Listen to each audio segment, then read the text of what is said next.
So since I got to playtest the Blood Knight about 2 weeks ago now, I have a decent idea of what skills I'd like to use, because again, I will be just swapping classes with my character. I'm not going to be making a new character. So I'll actually have access to every skill from the get-go. I unfortunately did not record cohesive footage of every single skill and details of the skill. I did skim the skills, but it was too fast for anyone else to see. So I actually figured it would be better to just run through it here and say what I'm using and why I'm not using other stuff. So primary attack skills, I actually can't decide on this one. Ravage and Shadow's Edge are both good for different reasons. I think from a single target standpoint that Shadow's Edge is better. I will probably use Shadow's Edge. I think PvP, Ravage, right? And Spear Flurry, I was not a fan. Just not a fan. Wave of Blood, I love Wave of Blood. I will be using this. I will actually have 3 aspects or essences dedicated exclusively to this. Tendrils of Blood was nice. The pulling and yanking is nice. Some of the aspects are really great too. Siphon of Blood is useful, especially since it heals you for 15%. I don't know if I'm willing to dedicate a skill slot to this, personally. Maybe, I might. Because if I do dedicate a skill slot to this because of what legendary things I'm planning on using elsewhere, that makes using this, it would be the base skill, right? It's not anything crazy, it's not anything special because of what else I would be using to make Wave of Blood work. And that's just me being insistent.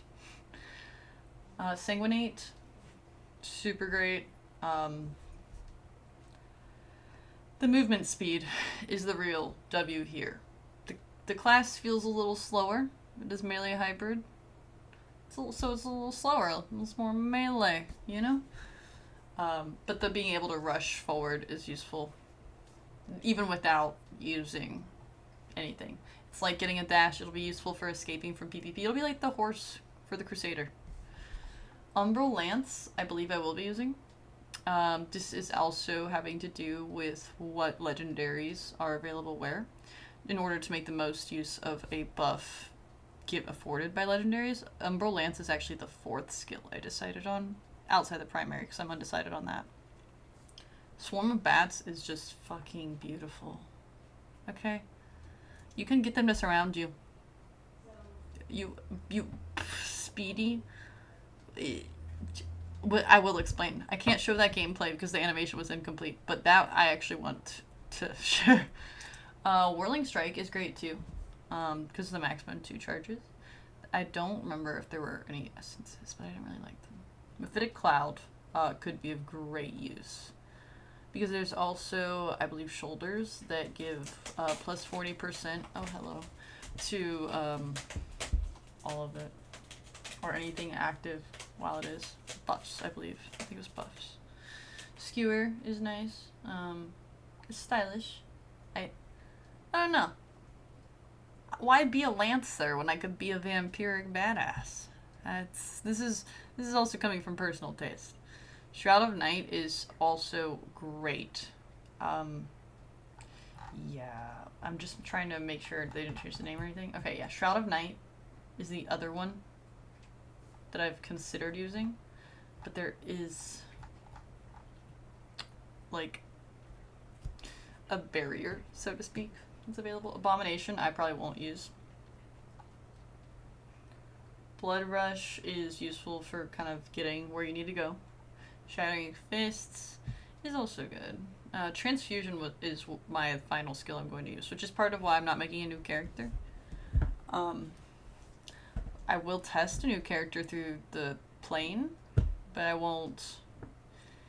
Yeah, so Transfusion, fortify yourself or an ally with enriched blood, granting a shield for 3 seconds that absorbs damage. Additionally, harmful effects will be removed from the target player. So, harmful effects are removed upon the moment of casting. If they are put after, it stays. It doesn't prevent harmful effects. Oh, wait. They will become immune to harmful effects for the duration of the shield. Never scratch that, they changed things. I couldn't remember which one it actually was. But yeah, so I'm going to go ahead and run down the legendaries in the same video, if that's not what you're looking for. I'm sorry. So, I didn't look at the names. I do think having something named the Influencer is funny. But, so this seems kind of like Echoing Shade, right? I personally have much debate over what Echoing Shade would do with some of the, like, shadowy apparition things. Like, how does that work? You know? Because if your primary attack's powerful enough, it's worth using. But I haven't been able to figure out how to do that in this specific instance. So, the chest I decided on, I'm actually looking to make sure. Wait, it might have been the Wave of Blood. The chest was actually the least important one for me. Oh, I used Wave of Blood, maximum charges increased by 1. I will explain. And then I used Gorger's Yawn as my helm. Wave of Blood range increased by 20%. And then I will go back up to the one I skipped. I'm just going through the Wave of Blood stuff. So Wave of Blood now creates a Well of Death. So Wave of Blood is like a rolling. Now it becomes this giant circle that slows enemies within until they are immobilized. It doesn't even matter. It's just until they're immobilized. It also like kind of deals damage, by the way. Still does damage. So, you know how you can get your consecration to move with you as a crusader? That is my dream for this. Also, you can place it anywhere. Like, that you have range to, right? Like, you can place it anywhere within range. So you can... God, just the possibilities for this specific move for being super annoying both in overworld farming and PvP are so good. I think it'll be a PvP essential. Maybe not with this combination of legendaries, but it will be. This one, for sure. Swarm of Bats is this on my pants, I believe. No, it's not. Swarm of Bats now. Did they get rid of it? I haven't actually looked at this, if I'm honest. Oh, here it is. So it's shoulders. I lied. There's a reason I didn't use Mephitic Cloud, even though it's good. With combination of other things. Oh, harmful effects. I was wrong. So, this. Soulman Snare. Swarm of Bats now shrouds you in a fog of blood mist, increasing your movement speed and making you untargetable while also dealing damage to nearby enemies. You like run through. The only thing is, it's doing a move interrupts it. At least as of when I played during the beta. I don't know if they'll change that. Because it's a long move, but it felt like it should be like a buff. Like I can still attack while I'm in this form. And then this legendary gem is going to be disgusting. So, I'm not going to go over that. It's going to be gone over. So, I skipped pants. Right? Because I used this pants. I combined the Swarm of Bats cloud with poison. So, continual damage for 3 seconds. You could also go the opposite direction and heal for the amount of damage it deals. And for the offhand, so the offhand is like a cool little token thing. The lore behind it is really awesome.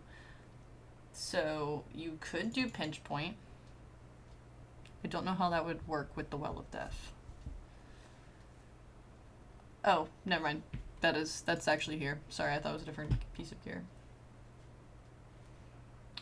Main hand. I did not go over main hand. You could use Ravage. This would probably be the only chance to use Ravage. Yeah.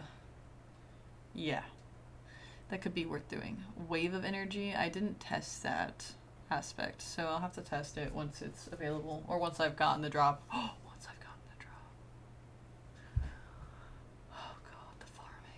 Um, that Siphon Blood could also be good. It for movement speed, right? So Helm, I went over Wave of Blood range.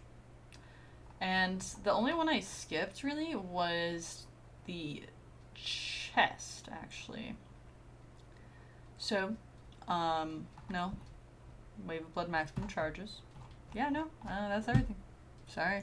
I thought there was more. I'll have to rewatch and count and see if I'm wrong.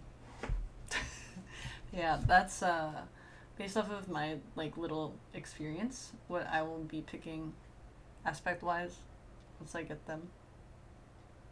I'm realizing that. And move wise. So that will at least be my starting move set. I do think that would be a good starting point for farming. Because Wave of Blood is good. It has 2 charges. It hits, and I want to say it has some knockback. Just a little. Maybe not enough to call it knockback, but it does. Yeah. Cool. Happy farming tomorrow.